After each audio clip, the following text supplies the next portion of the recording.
The final war of the Roman Republic, betrayal and ambition. The final war of the Roman Republic, fought between 32 and 30 BCE, marked the end of an era and the birth of an empire. This conflict, a dramatic showdown between two former allies turned bitter enemies, reshaped the ancient world. On one side stood Octavian, the adopted son and heir of Julius Caesar. On the other was Mark Antony, a celebrated general and politician. Their rivalry was not just personal, it was a battle for the very soul of Rome.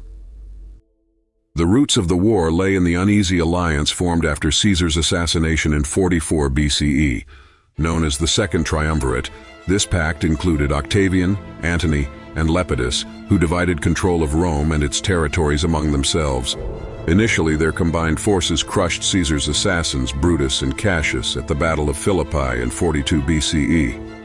However, as their common enemies disappeared, tensions between Octavian and Antony grew.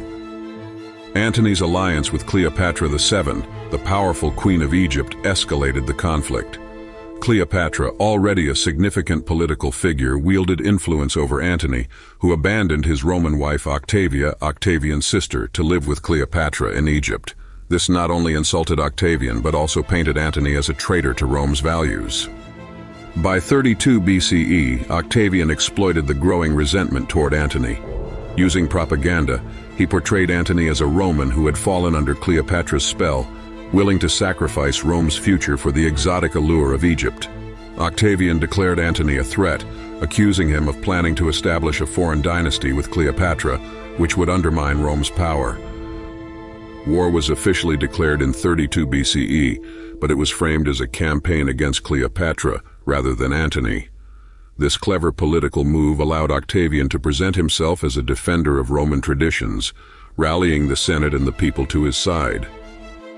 Antony and Cleopatra prepared for the confrontation by amassing a formidable navy and army in Greece.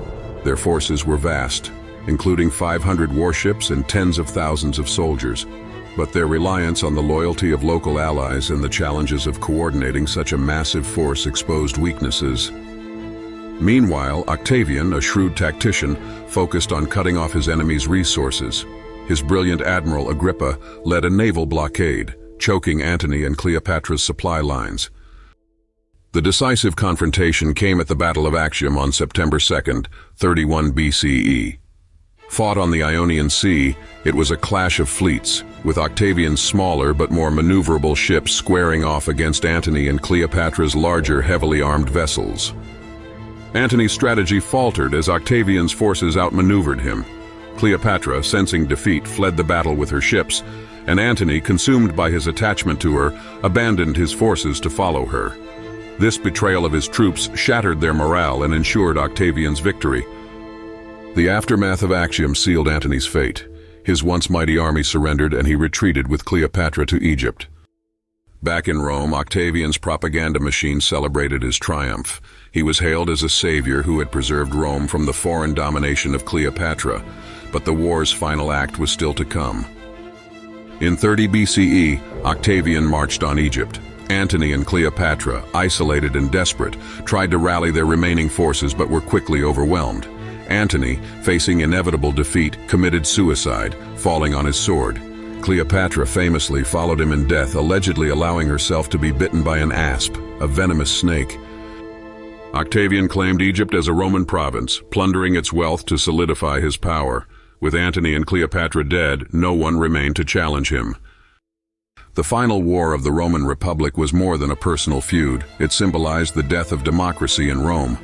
The Republic, once governed by elected officials and checks on power, was gone.